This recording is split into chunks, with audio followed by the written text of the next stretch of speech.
Hey everyone, I'm gonna show you how I thaw baby's food. So ito ay lugaw na ginawa ko and chicken breast, rice, and ano bang halo nito? Chicken breast, rice, tsaka patatas. So, fin-freeze ko sila. Pakita ko sa inyong moms. Kalabasa, may carrots, broccoli, and ayan, patatas. Ito ay para sa mga busy moms since tayo po ay nag-work. Tayo ay working mom at the same time. So, ito, before kasi, araw-araw kong nilulutuan talaga si baby ng food. But, dahil busy tayo lately and puya tayo lately, super laking help na nag-freeze. Actually, nabasa ko tumatagal naman ng 1 month kapag nasa freezer and hiwalay naman yung freezer na. So talagang super hard as rock yung mga nagagawa kong food for baby.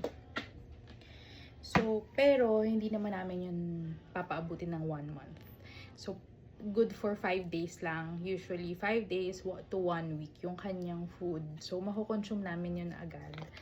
And super laking help. So, ganito ko lang siya tinutunaw. Mamaya pa kakain si baby siguro mga 2 hours kasi magbe-breast milk pa siya.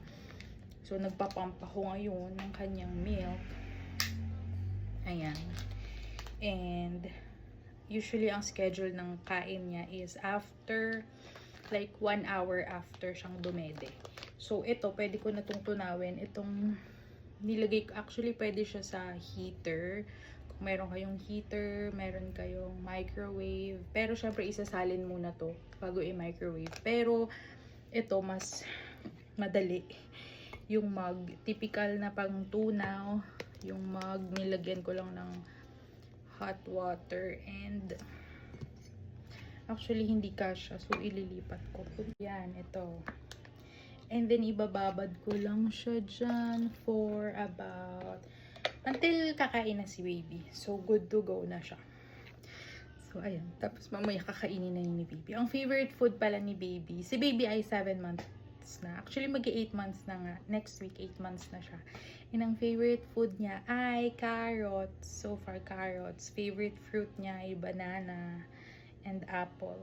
So, kung gusto niyo matuto ng mga recipe for baby's food, I'm gonna link my video.